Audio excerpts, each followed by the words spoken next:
Hello बच्चों, the given problem is, देखिए given क्या है, travelling wave is produced on a long horizontal string. एक ट्रैवलिंग वेव है वो प्रोड्यूस की गई है लॉन्ग हॉरिजॉन्टल स्ट्रिंग जो कि वाइब्रेट करती है and up and down sinusoidally. वो क्या करती है? वाइब्रेट करती है अप एंड डाउन साइनोसॉइडल। ठीक है। द एम्पलीट्यूड ऑफ वाइब्रेशन हमें गिवन है 1 सेंटीमीटर। डिस्प्लेसमेंट बिकम्स 200 टाइम पर second.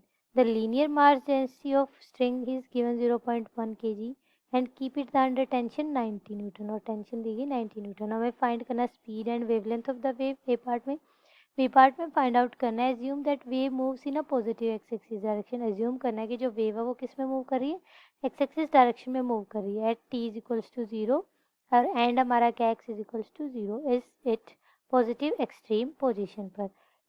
Right the wave equation, हमें वेव इक्वेशन राइट करनी है। और सी पार्ट में हमें फाइंड करना है velocity and acceleration of the particle. हमें क्या करना है? फाइंड आउट करना है। तो सबसे पहले देखिए वेव हमारी कैसे मूव करेगी। मान लीजिए सोल्यूशन, वेव मूव कर रही है साइनोसॉइडली। ठीक है, ऐसे मूव कर रही है वेव। ठीक है, साइनोसॉइडल। अब देखिए जो इसका स्टार्टिंग पॉइंट होगा वहाँ पे वेव मोशन करेगी एस एच है। ठीक है, सिंपल हार्मोनिक मोशन। अब वो क्या कर रही है? डिस्प्लेसमेंट कितना है? 200 टाइम। ठीक है, 200 टाइम। तो उसको 100 ऑसिलेशन कंप्लीट करने के लिए कितना करना पड़ेगा? उसको 2 बार क्या करने पड़ेगा? एसएचएम करना पड़ेगा। ठीक है, तो कितना? 2 टाइम्स। कितने टाइम्स? 2 टाइम्स। जब एक वेव का ऑसिलेशन कंप्लीट होता है, मान लीजिए यहाँ से ये ऐसे आई, फिर ये ऐसे जाके ये ऐसे आएगी, तो एक बार प्लस एम्पलीट्यूड होगा, एक बार माइनस होगा। तो कितने बार? 2 बार वो मूव करेगी जब हमारा एक ऑसिलेशन कंप्लीट होगा। अब देखिए ए पार्ट, अब हमें गिवन क्या क्या है? हमें एम्पलीट्यूड गिवन है। क्या गिवन है हमें? एम्पलीट्यूड गिवन है 1 सेंटीमीटर।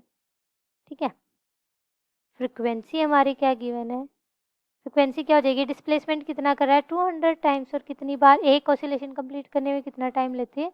2 बार मूव करती, तो कितना हो जाएगी? फ्रिक्वेंसी हो जाएगी 100 हर्ट्स हो जाएगी। मास पर यूनिट लेंथ दी गई है, मास पर यूनिट लेंथ कितनी दी गई हमें? 0.1 kg पर मीटर गिवन है। ठीक है, अब देखिए देखिए क्या हो जाएगा अब हमारे पास? अप्लाइड जो टेंशन दी गई है, और टेंशन कितनी अप्लाइड है वो दी गई हमें 90 न्यूटन। कितनी दी गई है? 90 न्यूटन। सो अब ए पार्ट में हमें क्या निकालनी है? Velocity and wavelength. तो वेलोसिटी क्या हो जाएगी हमारे पास? वेलोसिटी ऑफ द वेव देखते हैं, वो हो जाएगी हमारे पास mu is equals to under root T by M. ठीक है, mu is equals to under root, tension कितनी दी गई है? 90 न्यूटन, और मास पर यूनिट लेंथ दिया गया 0.1। तो पॉइंट को रिड्यूस करके हम लिखेंगे 10। तो 900 अंडर रूट कितना आ गया? 900। 900 किसका अंडर रूट है? 30 का। तो वेलोसिटी कितनी आ जाएगी? 30 मीटर पर सेकेंड। वेलोसिटी कितनी आ गई? 30 मीटर पर सेकेंड। नाउ अब हमें निकालना है वेवलेंथ। क्या निकालना है? वेवलेंथ निकालना है, लैम्डा। ठीक है, क्या निकालना है? वेवलेंथ निकालना है। तो वेवलेंथ क्या हो जाएगा? Mu by F. म्यू कितना है? 30, फ्रिक्वेंसी कितनी थी? 100। कैंसिल आउट करेंगे तो लैम्डा पी की वैल्यू कितनी आ जाएगी? इसको हम लिखेंगे तो 0.3 मीटर। इट मीन्स लैम्डा को सेंटीमीटर में चेंज करेंगे तो आ जाएगा 30 सेंटीमीटर। तो लैम्डा भी कितना आ गया? 30 सेंटीमीटर। वेलोसिटी भी कितनी आ गई? 30 सेंटीमीटर। ठीक है, और अब बी पार्ट निकालेंगे। क्या निकालेंगे? इस क्वेश्चन का बी पार्ट निकालेंगे। अब बी में हमसे क्या पूछ रहा है? बी में हमसे पूछ रहा है assume that wave move in x axis direction. ठीक है, पॉजिटिव एक्स डायरेक्शन में मूव कर रही है हमारी वेव, टी इक्वल्स टू 0 पे, और एंड इसका क्या है? X is equals to 0। तो देखिए जब पॉजिटिव एक्स एक्सिस में डायरेक्शन में मूव करती है तो इक्वेशन क्या होती है हमारी? जनरल इक्वेशन ए साइन के एक्स माइनस ओमेगा टी। ये हमारी क्या होती है? जनरल इक्वेशन होती है जब वो negative positive x axis direction में मूव करती है।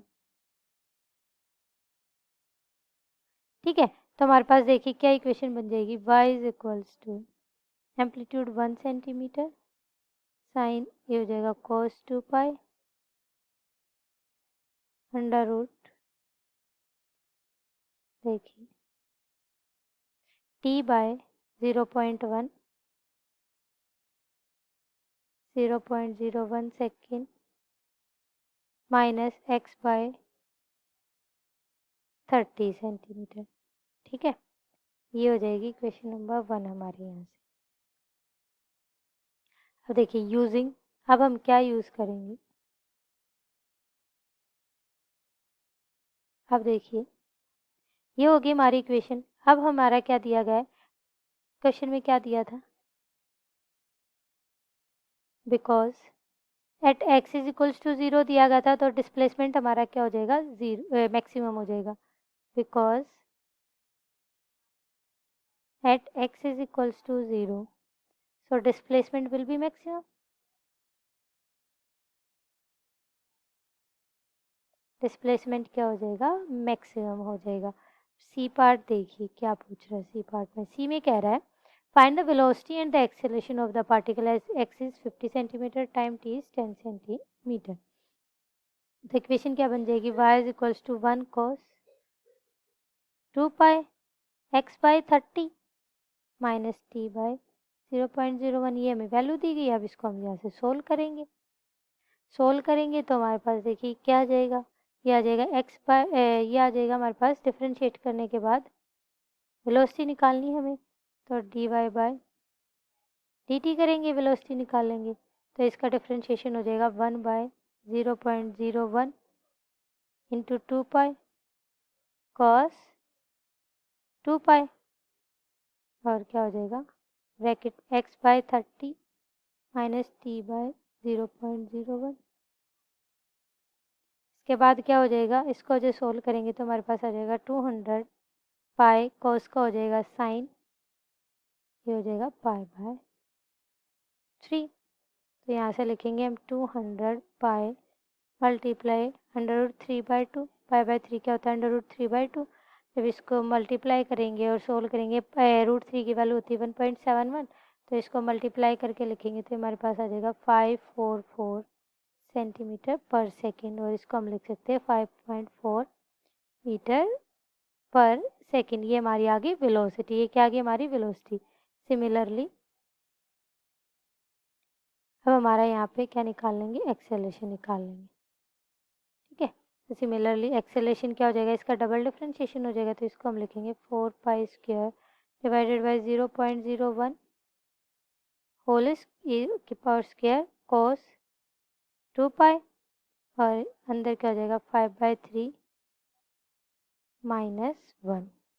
इसको जब सोल्व करके लिखेंगे तो जो एम्पलीट्यूड आएगा, जो एक्सेलेरेशन आएगा वो आ जाएगा 4 पाई स्क्वायर मल्टीप्लाई 10⁻⁴ मल्टीप्लाई 1/2। तो एक्सेलेरेशन की वैल्यू यहाँ से क्या आ जाएगी हमारी, ये आ जाएगी 2 इंटू 10⁵ सेंटीमीटर पर सेकेंड स्क्वायर, और इसको लिख सकते हैं हम 2 किलोमीटर पर सेकेंड स्क्वायर। तो ये इस क्वेश्चन का क्या हो जाएगा, आंसर हो जाएगा। Thank you so much. How would you like this solution of your question.